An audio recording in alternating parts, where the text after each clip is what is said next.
अब हम आपको बताएंगे कि इस देश में आम आदमी की जान कितनी सस्ती है।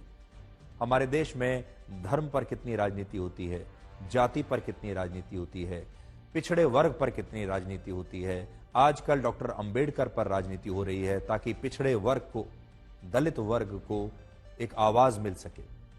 हमारे देश के बड़े बड़े नेता, बड़ी बड़ी पार्टियां दलितों को अपने साथ जोड़ना चाहती हैं ताकि दलितों के वोट उन्हें मिल सके। और वो सोचते हैं कि दलितों को रिझाने का सबसे अच्छा मुद्दा यह है कि डॉक्टर अंबेडकर की तारीफ की जाए, डॉक्टर अंबेडकर के साथ फोटो खिंचवाई जाए, इसी से दलित खुश हो जाएंगे।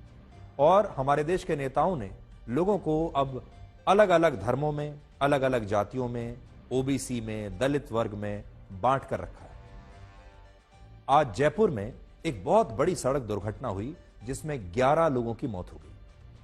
पर आज कोई नहीं पूछ रहा कि ये 11 लोग किस जाति के थे, इसमें ओबीसी कितने हैं, दलित कितने हैं, इसमें किस धर्म के कितने लोग हैं। ये वो 11 लोग थे जिनकी जान बच सकती थी, ये जिंदा रह सकते थे।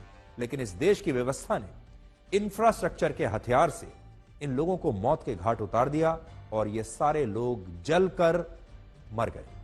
सोचिए इन लोगों के परिवारों पर आज क्या बीत रही होगी जो अब ये कह रहे हैं कि वो इन शवों का अंतिम संस्कार भी नहीं कर सकते क्योंकि ये सारे शव बहुत बुरी तरीके से झुलस चुके। अब ये देखिए कि ये घटना हुई कैसे और इसके लिए हमारी सरकारें और हमारा सिस्टम क्यों जिम्मेदार है और उसके हाथ इन लोगों के खून से कैसे सने हुए हैं। यह घटना उस नेशनल हाईवे पर हुई जो जयपुर को अजमेर से जोड़ता है। इस नेशनल हाईवे पर एक यू टर्न है जहां एलपीजी से भरा एक टैंकर आगे जा रहा था, लेकिन इस दौरान पीछे से आ रहे एक ट्रक ने इस टैंकर को टक्कर मारी और इस टक्कर के बाद इस टैंकर का जो नोजल होता है वो टूट गया। नोजल टूटने से इस टैंकर में भरी लिक्विड पेट्रोलियम गैस यानी एलपीजी हवा के साथ वातावरण में घुल गई और इसी के बाद एक जोरदार धमाका हुआ जिससे हवा में उड़ रहे कई पक्षी जलकर मर गए। वहां गुजर रही गाड़ियां, ट्रक और बसें भी इसकी चपेट में आ गई। इनमें भी एक डबल डेकर बस को सबसे ज्यादा नुकसान हुआ, जिसमें इस डबल डेकर बस में 34 यात्री थे, जिनमें 20 लोग बुरी तरह से झुलस गए और कुछ लोगों की तो आंखें तक जल गई। यह बस भी ऐसी थी जिसका परमिट 16 महीने पहले खत्म हो चुका था, यानी इस बस के पास परमिट तक नहीं था, इलीगल बस थी, गैर कानूनी तौर पर यह बस चल रही थी और यह बस इस सड़क पर चलनी ही नहीं चाहिए थी। लेकिन हमारे देश में कानून को मानता कौन है?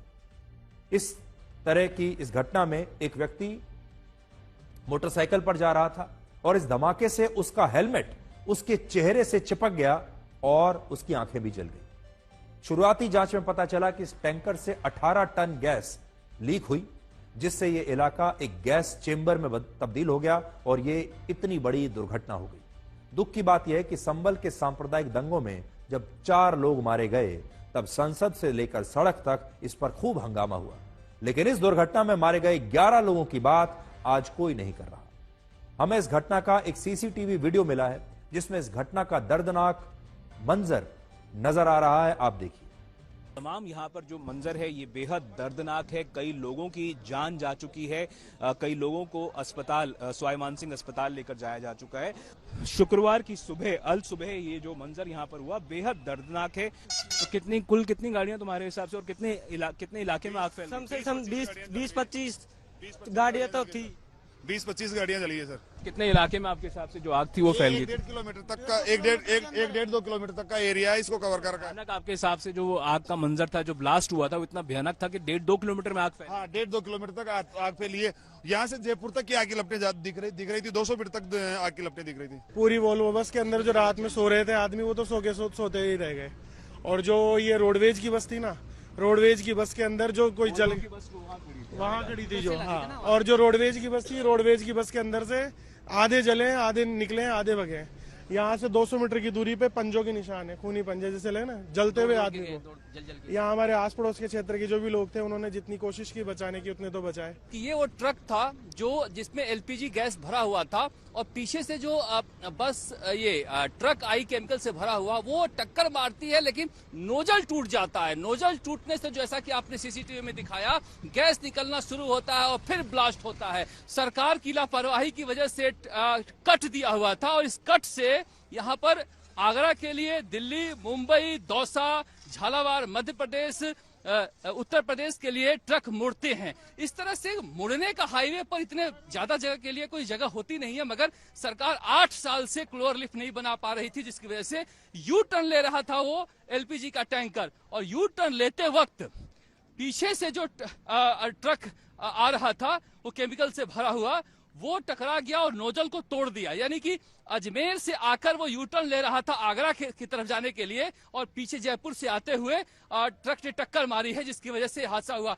आपने देखा किस तरह से एलपीजी से भरा हुआ टैंकर यू टर्न ले रहा था और केमिकल से भरा हुआ ट्रक सामने से आ रहा था, और हादसे में इतने लोगों की जान गई, इतने लोग घायल हुए। मगर ये देखिए, ये अजमेर, आगरा, टोंक, यानी सीधे उल्टे अजमेर जाएंगे आप, इधर आगरा जाएंगे और टोंक रोड जाएंगे। ये रिंग रोड है जिसमें आप देख सकते हैं लिखा हुआ है जयपुर रिंग रोड दक्षिणी कॉरिडोर में आपका स्वागत है। मगर इस रिंग रोड पर जाने के लिए आपको, अगर इधर से आ रहे हैं, आप अजमेर से आ रहे हैं, तो आपको वहीं से जहां पर हादसा हुआ है आपको यू टर्न लेकर आना पड़ता है, क्योंकि चढ़ने का कोई रास्ता नहीं है। अब चढ़ने का कोई रास्ता क्यों नहीं है ये हम आपको दिखा रहे हैं। ये देख रहे हैं पिलर आप, ये पिलर दिखा रहा है सरकार की नाकामियों का नतीजा। वसुंधरा सरकार में ये बना, उसके बाद अशोक गहलोत की पूरी सरकार चली गई 5 साल रह के, अब भजन लाल सरकार आ गई है। ये पिछले असल में ये दुर्घटना नहीं है, ये हत्या है। और इस सड़क के स्ट्रक्चरल डिजाइन में एक बहुत बड़ी खामी है, और एक के बाद एक सरकारों ने इसे लगातार नजरअंदाज किया। अब देखिए कि इस घटना के लिए हमारी सरकारें और हमारी व्यवस्था कैसे जिम्मेदार है। जिस यू टर्न पर सड़क दुर्घटना के दौरान ये विस्फोट हुआ, उस यू टर्न पर पिछले 6 महीने में 14 दुर्घटनाएं हो चुकी हैं। 6 महीने में 14 दुर्घटनाएं, और ये इसलिए हुई क्योंकि इस नेशनल हाईवे पर ये यू टर्न होना ही नहीं चाहिए था। 2016 में वसुंधरा राजे की सरकार में इस रिंग रोड का निर्माण हुआ, फिर 2018 में इसका उद्घाटन हुआ, लेकिन इस रिंग रोड को हाईवे के दोनों लेन से जोड़ा नहीं गया और यह काम अधूरा रह गया। इसके बाद कांग्रेस की सरकार आई और अशोक गहलोत मुख्यमंत्री बने। इस रिंग रोड पर यातायात तो शुरू कर दिया गया, लेकिन पूरे 5 साल बीतने पर भी यह मौत का यू टर्न बंद नहीं हुआ, क्योंकि रिंग रोड पर चढ़ने के लिए जो है अलग से रास्ता नहीं बनाया गया था। अब 1 साल का वक्त भजनलाल की सरकार को भी हो चुका है, जो बीजेपी की सरकार है, लेकिन यह काम अब भी अधूरा है और आए दिन यहां पर ऐसे ही दुर्घटनाएं होती रहती हैं। अब आप जरा अंदाजा लगाइए कि आप ठीक ठाक एक सड़क पर जा रहे हैं, आपके आगे कोई ट्रक जा रहा है, आपके पीछे कोई बस चल रही है, और अचानक आपके आसपास कोई ऐसा धमाका हो जाए तो आप क्या करेंगे। और यह सब कुछ इसलिए होता है क्योंकि हमारी सरकारें जो हैं वो ऐसी मुद्दों के प्रति बहुत लापरवाह रहती, चाहे कांग्रेस की सरकार हो चाहे बीजेपी की सरकार हो, क्योंकि इन मुद्दों पर वोट नहीं मिलते, इन मुद्दों पर चुनाव नहीं लड़े जाते।